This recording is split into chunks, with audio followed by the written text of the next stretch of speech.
Dakta Radio Bijak Berinformasi, Cerdas Berinteraksi. Rekan Dakta pukul 14 lewat 44 menit.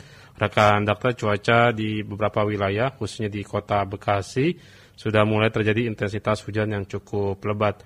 Hal ini juga dikhawatirkan adanya pohon tumbang yang terjadi akibat cuaca ekstrim yang melanda. Anda bisa menyampaikan info tersebut kepada kami baik melalui WhatsApp di 0815 11 107 107 atau bisa telepon kami di 021 881 6363. Rekan data terkait cuaca ekstrim, bagaimana sesungguhnya Dinas Bina Marga dan Sumber Daya Air Kota Bekasi atau dalam hal ini bidang PJU dan Taman untuk mewaspadai adanya pohon tumbang di musim penghujan.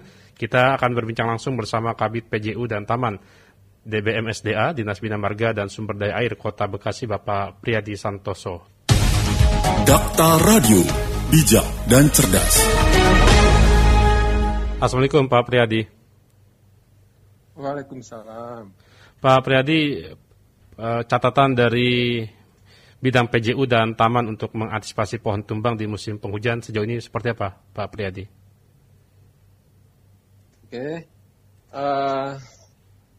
Saat ini tentunya dengan adanya 3 tim pangkas di kami terus selalu melakukan perapian ya atau pemangkasan pohon-pohon yang ada di sepanjang, terutama ini ya, kita prioritaskan dulu itu di sepanjang jalan kolektor, arteri ataupun jalan penghubung antar kecamatan. Pastinya itu kan lintasan-lintasan yang akan banyak dilalui oleh kendaraan bermotor. Itu kita prioritaskan dulu, kita pangkas, kita bentuk sampai kita anggap itu aman lah, seperti itu. Nah, terakhir ini pemangkasan di wilayah mana saja yang dilakukan, Pak Priyadi? Kita udah sisir semua ya, beberapa tadi yang sampaikan jalan tadi untuk jalan utama itu.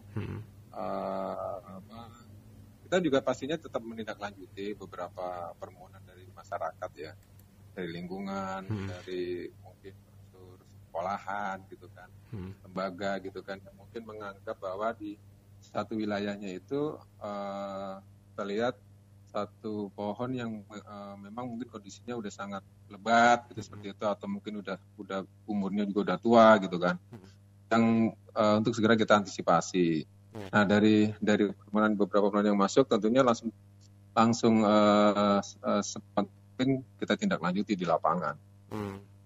Tapi kalau melihat beberapa titik seperti di Jalan Kartini atau Juanda yang dekat kantor dinas sosial, termasuk juga di sekitar di Kalimalang ya kalau tidak salah, di Jalan Kiai Nur Ali Kalimalang.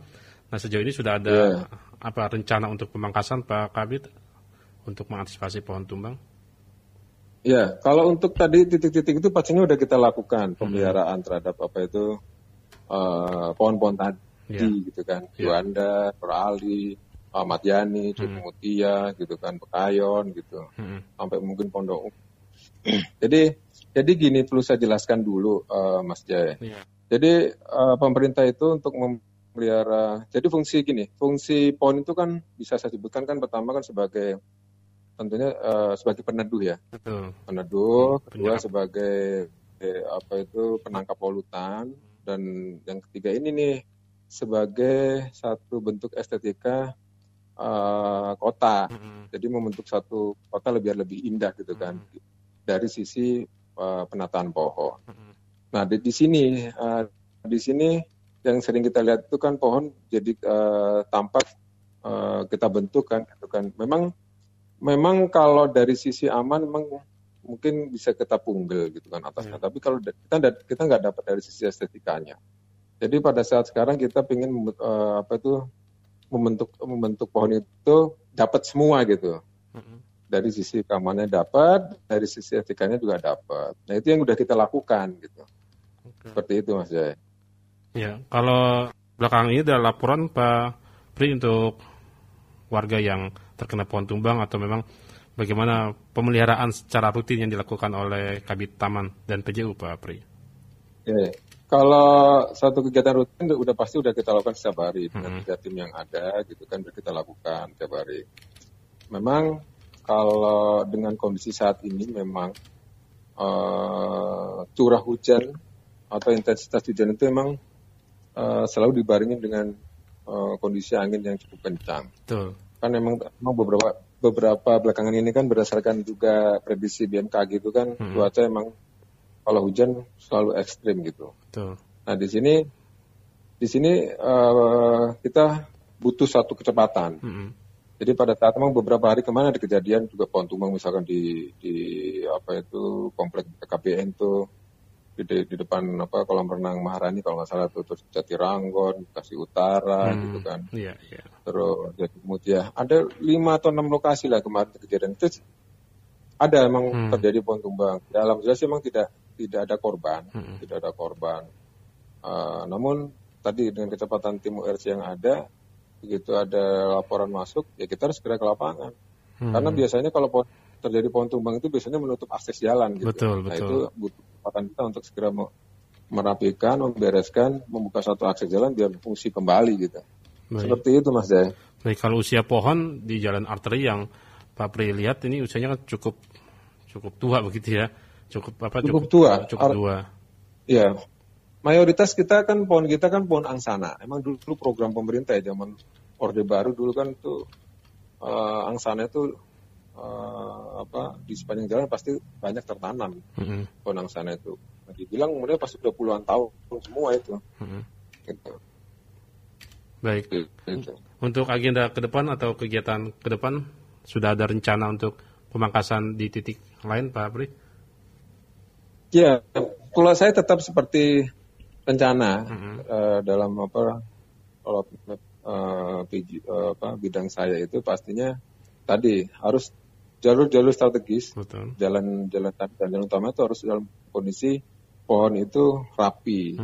Harus sudah terpangkas dengan rapi, membentuk satu estetika pohon yang lebih menarik gitu, dan dari sisi keamanan juga harus dapat juga gitu. Karena dengan kelebatan daun itu dalam satu pohon itu mempengaruhi berat beban tembakan angin itu gitu. Okay. Jadi kalau semakin lebat itu akan hantaman semakin kencang angin. Tapi kalau misalnya dia dibuka itu dipangkas gitu sedemikian rupa, dibikin satu ruang-ruang terbuka gitu di antara batang-batangnya, insya Allah sih dia akan angin itu akan ngelos aja gitu, mengurangi daya dorong ke pohon itu. Nah itu yang kita prioritaskan untuk jalan-jalan tadi. Tapi tidak untuk kemudian juga kalau tadi saya sampaikan, setiap ada permohonan dari masyarakat yang masuk baik lewat medsos maupun lewat permohonan secara surat langsung ke kami, ya harus kita tindak lanjuti. Baik. Pak Pri, terima kasih waktunya bersama Radio Daktaba. Salam sehat. Assalamualaikum warahmatullahi wabarakatuh. Waalaikumsalam.